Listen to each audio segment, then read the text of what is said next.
Okay, this is the solution to the digital portion of the final exam, problem number 2. Okay. In class, we talked about sampling signals, and so I wanted to give you a specific example of how that works out, and so that you can look at what happens between the idea of frequency in the continuous time versus frequency once you've sampled a signal and moved it to the discrete time. Okay, so the way sampling goes is that you start with an analog signal, x of t, and to generate x of n, you need to take x of t and sample it every cap t. So we talked about that in class, that you have an analog signal, you chop up the time axis, everything's spaced by cap t here, and you end up with integer samples in discrete time. Okay, so if we apply that to this specific case, then what we know is that x of n is going to be cosine, this is part A by the way, cosine 2 pi 1000, and now I replace the t with n cap t.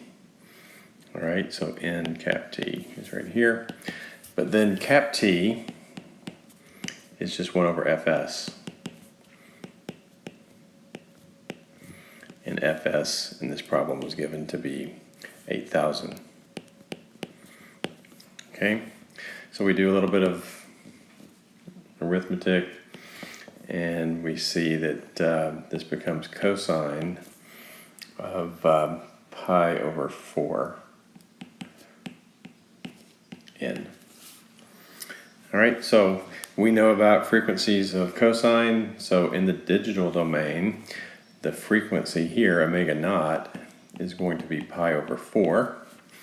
And the catch is, we are no longer in the continuous time domain. We're in the discrete domain, where n is in samples.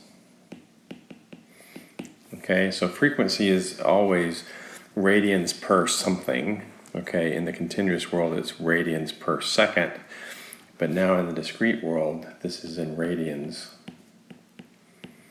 per sample. All right, so this is discrete time frequency. All right, well, I think that's pretty simple. You know, on a final exam, I could give you any sinusoidal function and ask you to determine what is the frequency in the discrete time. And then I would also want you to be able to go the other way. Okay, so the other direction is you start with a discrete time signal. All right, so we have x of n is 2 sine pi over 3 n. All right, and now we're wanting to know what was the original signal in the continuous time. All right, so we can start here with the discrete time frequency. So it'd be omega over 3, and this would be radians per sample. And I want to get to continuous time frequency. Okay, so I'm going to put, I put D for discrete time. I'm going to put an A for analog. All right, and so the relationship is that you take discrete frequency in radians per sample and you multiply by fs. Okay, so fs is in samples per second, so now we have things back in radians per second.